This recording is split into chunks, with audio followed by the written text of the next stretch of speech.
Olha só, tem MEI hoje que está trabalhando normalmente, emitindo nota, recebendo Pix, pagando algum boleto atrasado do DAS do MEI e achando que está tudo certo. Mas o que realmente está acontecendo é que está com o seu CNPJ excluído do MEI e nem sabe disso. O problema não é só o imposto atrasado, o problema é que a Receita Federal não avisa duas vezes para você não. Ele não te manda WhatsApp, não te manda e-mail, não te liga. Quando você descobre, já aconteceu.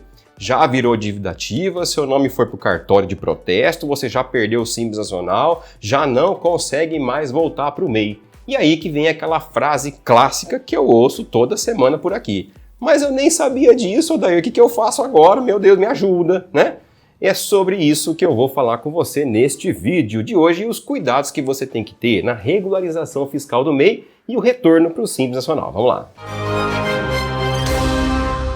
A regularização fiscal do MEI, pessoal, não é só pagar o DAS atrasado, não. Tem muito MEI pagando imposto todo mês e mesmo assim está irregular. Tem MEI com declaração que nunca foi entregue e nunca pagou o imposto do MEI. Tem MEI com pendência na prefeitura e nem sabe disso. Sabia que tem pendência na prefeitura também que você tem que regularizar? Tem MEI com problema na Receita Estadual. E tem MEI que nem imagina que uma multa, um IPVA atrasado, um protesto, uma falta de alvará pode bloquear o seu CNPJ. A verdade, pessoal, é que a Receita Federal, ela cruza os dados o tempo todo e quando ela age, ela não pergunta se você sabia não, viu? Ela simplesmente vai lá e exclui você do Simples Nacional e deixa você com uma dívida silenciosa, quietinha ali, que um dia você vai acabar descobrindo. Quando você for baixar o seu MEI, você for fazer alguma coisa, você vai ter certeza disso que você vai acabar descobrindo essa dívida que você tem aí. Muita gente acha que regularizar um MEI que foi excluído do Simples Nacional é só entrar lá no site do Simples,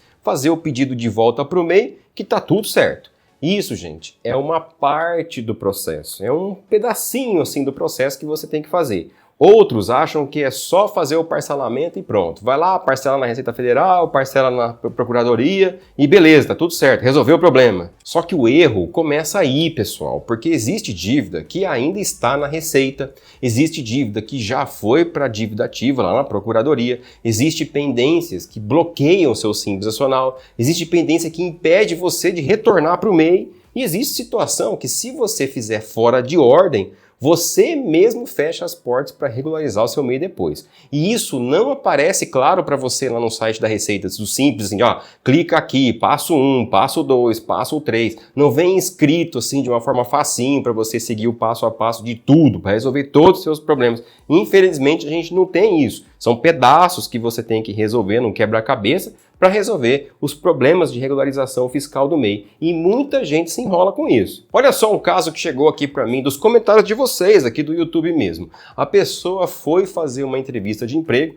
pediram para ela fazer um microempreendedor, abrir um MEI. Para você trabalhar aqui, você tem que abrir um MEI, Aquela história que a gente já conhece aí, que tem muito aqui no Brasil.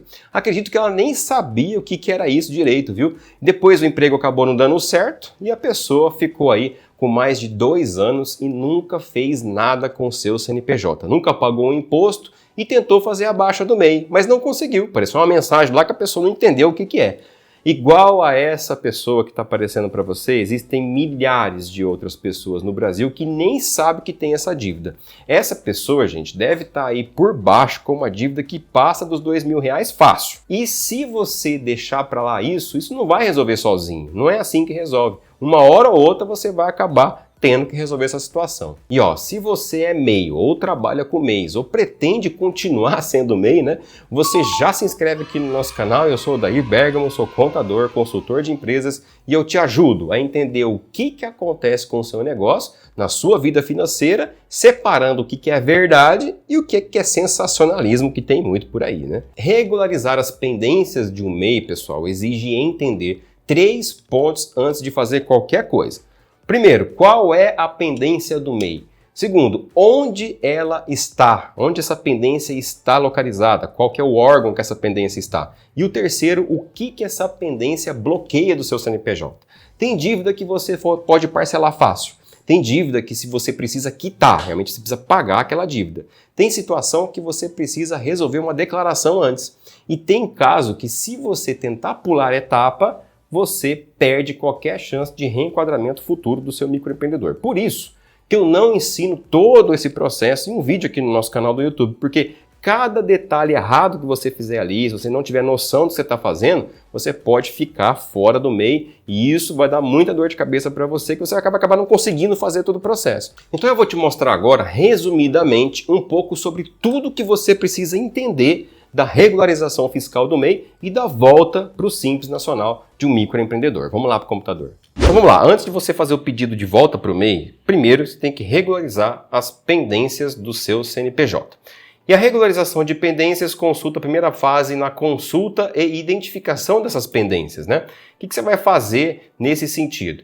Tem um termo de intimação, se você foi excluído do Simples, você deve ter recebido um termo de intimação falando que você foi excluído, que você tem um prazo para resolver essa situação, né? Esse termo de intimação, ele chega para você lá pelo seu domicílio tributário eletrônico ou pelo ECAC. Ele chega lá, uma cartinha informando que você foi excluído, que você tem um tempo para você regularizar as pendências. O prazo geralmente é de 30 dias para você resolver a sua situação aí, né? Lá no portal do ECAC, você tem lá os acessos para você fazer essa regularização, você tem acesso a essa identificação, né, da comunicação que você recebe, tem que mudar o perfil, tem umas coisas que aparecem ali dentro do seu ECAC, lá você consegue acessar também com a sua conta Gov, ali prata ou ouro, tá joia? Você tem acesso à comunicação. Então, primeiro ponto, você vai receber uma comunicação só por esses canais, não manda e-mail, não manda WhatsApp, não vem isso aí, tá joia? Só lá no ECAC ou no domicílio tributário eletrônico. Depois você vai ter que identificar os tipos de dívidas. Nós temos ali dívidas da dívida ativa na PGFN, né, que ficam lá, pode ser cobrança judicial, já pode estar em protesto, isso aí, né? Às vezes a dívida está até no cartório, você tem que baixar lá. Lá no portal do Regularize é onde que você resolve a sua situação com a PGFN. Tem dívida que pode estar como não ativa, ela ainda está na Receita Federal e simples, dívidas que você tem que regularizar com a Receita Federal. Está lá no Simples Nacional ou também no portal do empreendedor, são os acessos que você vai conseguir chegar nas dívidas não ativas, vamos colocar assim, né? E nós temos também obrigações acessórias que você tem que fazer. Tem a declaração anual do microempreendedor em atraso, que muitas vezes você tem que fazer para fazer alguns outros processos. Existem casos que tem que entregar DCTF Web, porque às vezes a pessoa foi excluída do Simples e aí gerou a obrigação de entregar essa declaração. O E-Social também às vezes gera a obrigação de entregar isso. A GIA do SPED também, às vezes tem estado que já está exigindo o SPED, a pessoa às vezes foi excluída do Simples, ficou um período ali excluída e tem Receita Estadual que está cobrando o SPED fiscal, que é o SPED CMS dessas empresas, principalmente aquelas que têm inscrição estadual, tá? Então tem essas obrigações que você tem que regularizar também. E aí, voltando aqui, nós temos o passo a passo simples de regularização fiscal do seu MEI, né? Primeiro passo é você verificar lá a dívida ativa, né? O que você tem que fazer com a dívida ativa. Aí, além da dívida ativa, você tem que negociar lá no portal, você tem que simular os parcelamentos e emitir uma guia lá do pagamento mensal da sua dívida ativa. Depois, quando você vai lá para o Simples Nacional, que são as dívidas que são não ativas, vamos dizer assim, né? Tem que fazer o pedido de parcelamento no ECAC, tem os débitos do INSS também que você tem que fazer, e essa consolidação desse parcelamento geralmente demora aí um dia útil para isso acontecer. Dívidas previdenciárias acontecem também, as pessoas acabam esquecendo disso, né? Dá para você configurar débito em conta, tem parcelamento simplificado, tem as dívidas de GPS, aquelas antiguinhas, sabe aqueles carnezinhos? As pessoas às vezes nem sabem onde que tá essas dívidas, tem um lugarzinho secreto lá que aparece as dívidas de GPS, que são dívidas antigas também, que às vezes as pessoas não pagam e tem que regularizar, né? E aí tem alguns limites ali também dentro dessa situação de regularização que você tem que saber, tá? O faturamento do MEI, tem algumas questões que você tem que tomar cuidado, porque às vezes se ultrapassou o faturamento tem regra diferente, né? Se você faturou acima dos 20%, vai retroagir o começo do ano e vai gerar aquelas outras obrigações que a gente falou, de DCTF, vai gerar um monte de coisa a mais para você entregar, senão você não regulariza, gera multa por não entrega, né? Aí tem as atividades também que esse microempreendedor tem que ver se as atividades que estão nesse MEI são atividades permitidas do MEI, porque às vezes a pessoa mudou, ela vai querer fazer a volta para o MEI e acaba não dando certo, por quê? Porque tem atividade que não é permitida, a pessoa acaba esquecendo disso, né? E existem pendências locais também que você tem que ficar esperto, né? Pendências como IPTU, IPVA, Alvará, sabia que essas pendências podem te dar problema também? E aí, se você não souber consultar isso, se você não souber esses detalhes, você vai fazer seu processo, chega no final, não deu certo para voltar para o MEI. Por quê? Por quê? Aí você sabe que são alguns detalhezinhos que estão ali que acabam pegando você despercebido. Então vamos lá, e para voltar para o MEI, né, você passou pela regularização, já acertou a sua vida, agora você quer voltar para o MEI. Os prazos e as regras para voltar para o MEI, né? Lá, você faz a solicitação em janeiro, só pode fazer essa volta para o MEI em janeiro, tá? O limite é o último dia útil de janeiro, mas tem que entender que tem um processo, regulariza, espera regularizar, depois faz o pedido. Se fizer tudo junto, ao mesmo tempo, não vai dar certo, porque tem um prazo que você tem que tomar cuidado. Efeito retroativo a 1º de janeiro do ano que você está pedindo. A gente está lá no final de janeiro, mas pediu para voltar para o MEI, ele vai voltar lá para o começo de janeiro do ano que você está pedindo a regularização, né? Checklist aqui, ó, de pré-requisitos para você fazer a volta aí para o microempreendedor. Regularizar as dívidas, que nós já vimos ali no outro mapa mental, né? Atividades permitidas, você já viu o limite de faturamento, tem que tomar cuidado. A DAS NC-MEI, declaração anual do MEI, os DAS todos gerados, tudo quitado bonitinho. E ausência de impedimentos, né, de taxas e multas estaduais, porque isso causa problema para você. Até municipal, viu? Aquelas taxas de verificação também, isso pode dar problema e impedir você de voltar para o seu MEI, tá joia? Aí o passo a passo para o Simples Nacional, como é que é? Acessa lá o portal do ECAC ou do Simples, altera lá o CNPJ, o perfil, faz a solicitação, né, da opção do Simples Nacional.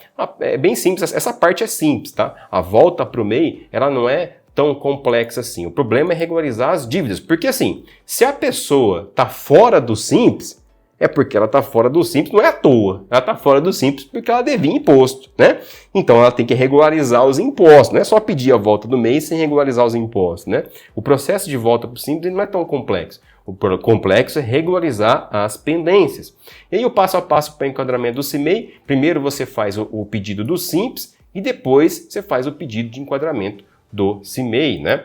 Agora me responde aqui nos comentários, você sabe fazer todo o processo corretamente de regularização fiscal do seu MEI? Você sabe se o seu MEI está regularizado, sim ou não? Coloca aqui para mim nos comentários. E ó, pensando exatamente nisso, eu criei um manual completo de regularização fiscal do MEI junto com a minha aluna, a Pamela, da Assessora MEI, contadora especialista em microempreendedor individual. Não é uma dica solta, não é um videozinho genérico, não é só teoria não. É um guia prático que você pode acompanhar de forma bem didática, mostrando o que você tem que consultar primeiro, como identificar cada tipo de pendência, o que regularizar antes e o que você nunca deve fazer e evitar regularizar errado aí e continuar bloqueado depois do seu CNPJ. Esse manual, pessoal, é para quem já tem pendência, para quem já foi excluído do Simples Nacional ou também para quem não quer ser pego de surpresa, não é mesmo? E você também pode ganhar até dinheiro com isso, você sabia? Você pode oferecer serviços de regularização fiscal do MEI e que tem muita gente que precisa desse serviço, viu? E olha só, o link está aqui na descrição deste vídeo, beleza? Para você estar adquirindo aí esses 2 materiais completos para você. Regularização fiscal, pessoal, do microempreendedor não é sobre imposto, não. É sobre você não perder o seu negócio, tá? Fica com isso na cabeça porque isso é super importante para você. Muito obrigado por você assistir esse vídeo e até o próximo vídeo. Até mais. Tchau, tchau.